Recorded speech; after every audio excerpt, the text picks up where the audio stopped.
Hello and welcome again to another episode of Nerf News, your number one source for Nerf news on the net. I'm your host Drac, and today we're talking about two new blasters that are coming out once again in advance of Toy Fair, once again sent to some random online blog for some reason. However, today we're going to be talking about the Evader and the Scavenger, and we're starting with the Evader.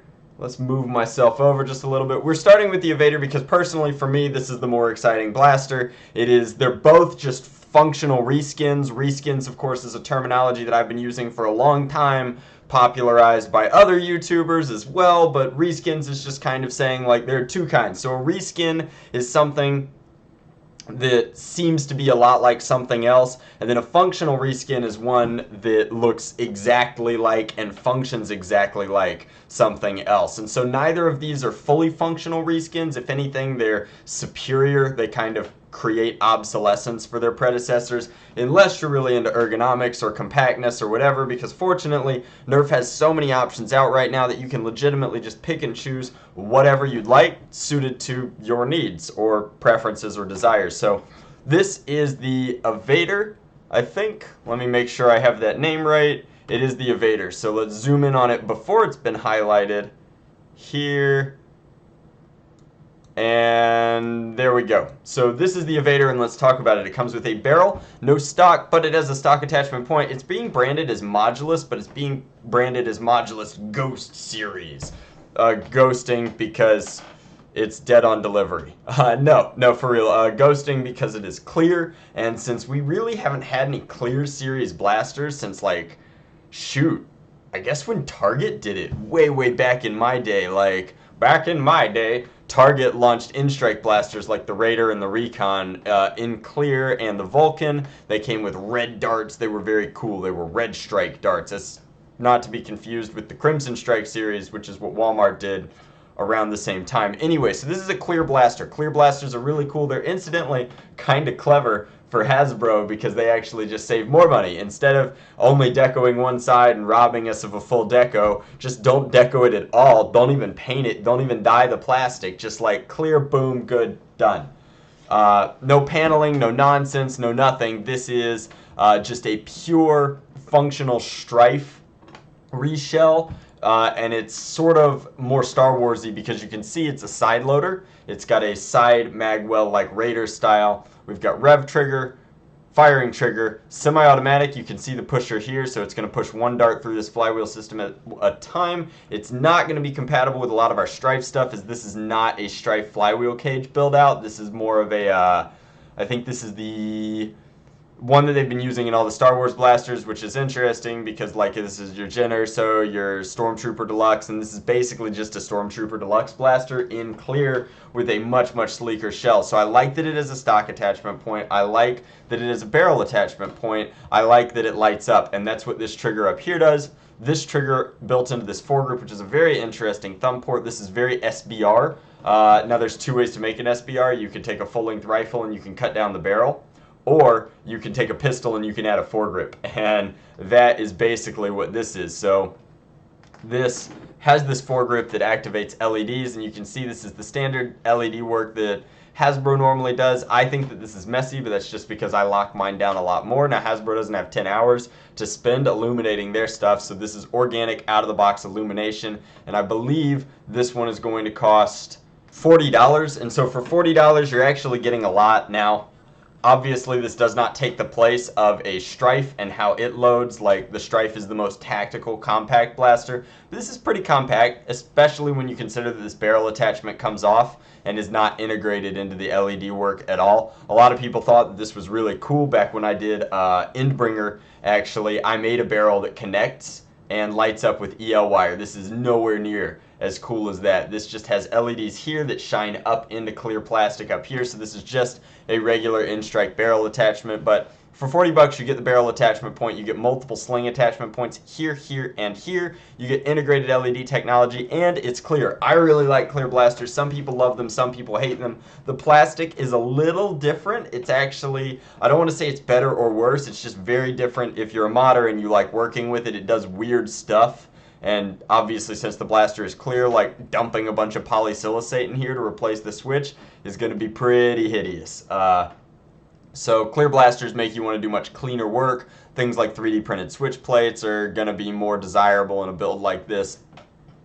Neither here nor there. This is a really cool blaster for modders. It's also a really cool blaster for just everyone. Like at 40 United States dollars, this is just a cool blaster. It does unique things, it lights up, it's clear, and hopefully it is the herald of things to come. There will be more clear blasters because of this, and I'm just going to vote with my dollars and buy a few of these and start tinkering with them and playing with them because I think that it is cool. Now, moving on, we can show you... This is what it would look like. I am so bad at using this photo viewer. And anyhow, this is what it would look like lit up. This is kind of a dramatized version of it. It gives you a much better look at like what these parts would look like were they not clear. I'm not sure what color the internals are going to be. We'll take a look in this video in a second, but hopefully everything is clear with the exception of some of these the trigger mechanisms. And I mean, ideally in a perfect world, I wish the whole thing was clear, but this is just a look at like how lit up it's going to be, and it's pretty clear that they're using the perimeter to do that. Now, moving on, let's talk about the new Zombie Strike Blaster. This is the Scavenger. If it looks familiar to you, that's because this is, in essence, the new Slingfire. But it's a Slingfire better in line with the Zombie Strike branding. So I'll duck down here. No! Alright, I'm back. So this is better in line with the Zombie Strike branding. When the Zombie Strike line came out, you had blasters like the Slingfire and the Hammershot, and they were very Wild West styled. That's because the Zombie Strike line originally had some design elements that have not continued into its branding. So now it's all garbage blasters all the time, all chop shop, shed builds for this kind of like built up storyline where these kids are fighting the zombies gradually over time and just munching on pizzas. So the Scavenger is a replacement to the Slingfire that better fits that brand, and it's still a mare's leg Winchester style rifle. Now they've added slam fire in the form of this switch. You can go pew, or if you flip this switch forward right here, it goes and you no longer have to actuate the trigger. That's really good for those guys who just love the flippy craziness, but I don't know, it's neat. It's optional slam fire or optional slam fire mechanism, so you can't complain about it because it's optional. It's either there or it isn't. Now, the mechanism's probably going to be fragile just from the size of it. However, the Slingfire was fragile to begin with, so that's pretty cool. Now, interestingly enough, this comes easy to take apart as it is. So it's got no barrel. It has a barrel attachment point and it has a stock attachment point, which is unusual for this line, but they're taking it in that direction, and I love it. Now, I hate that the sling point here is hideous. It is funny that they're using some pliers to represent that, but it could be a pistol, kind of, sort of, or a sawed-off, because you can just take the stock attachment point off, unlike the Slingfire, which has one of the best stocks out there. Now, it's also got a built-in jolt into its stock, but it's like a double jolt, which is kind of cool because everything is a jolt reskin, functionally or otherwise. And then if we come over here, you can see this is what it looks like taken apart. It's kind of hideous without all the accessories on, but that is an option, and then you can get a really good look at this new mag holder, as well as the magazines, which appear to be made of sheet metal, sort of, like buckled, bolted, I don't know, zip-tied, with the metal zip ties, whatever you call those. My buddy Nerfomania would know that.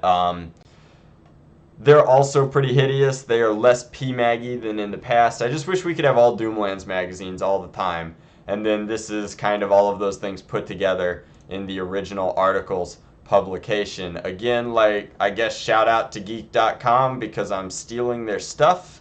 And it would be only fair to show this video of this dude, like, playing with the Scavenger. So I just want to point out, this dude looks like if Ethan from H3H3, like, I don't know. I'm about to say something mean, so I'm not going to say it. All I have to say is that, like, this dude already is fupatastic and did not need the Ronald McDonald haircut. Like, if you want to have an awesome Nerf haircut, you better be as cool as my friend Cheese, who you might recognize as Addy from Foam Blast. If you've seen my latest piece of joyful content, Addy is kidnapped by Cups. This is how you do super cool Nerf hair, not like this.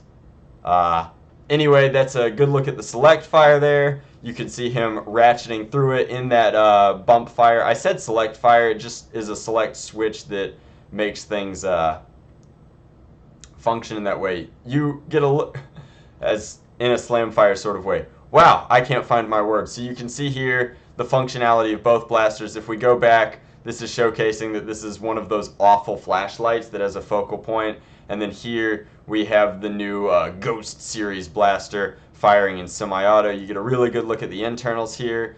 This is just the LED board, I assume. Wow, so there's my man Kowski, and then there's Clickbait Extreme. Yikes, gross. But here we have the clear magazine. It is nice that the clear magazine is back. I think it's going to be a 12, not an 18, which is unfortunate. The Rapid Strike 18s live on, and then here's him shooting all of his better dressed, cooler haircut friends. But good look at the profile here. You can see that at least in this prototype, which we'll be playing with at Toy Fair, that the internals are in fact clear. The only things that are orange are the triggers, the rail attachment, and of course the tip, because this is America, and you need to know that your toy blasters are toy blasters, even if they're completely transparent. Really excited about the flywheel blaster, obviously, and then of course very excited about just new zombie strike blasters, although I don't think that this one's going to necessarily be my cup of tea. And then if you scroll down or check the email, this is also a $50 zombie strike blaster, and I just don't know if this package is worth $50 when you can get a Slingfire, which does mostly the same things, for like $8.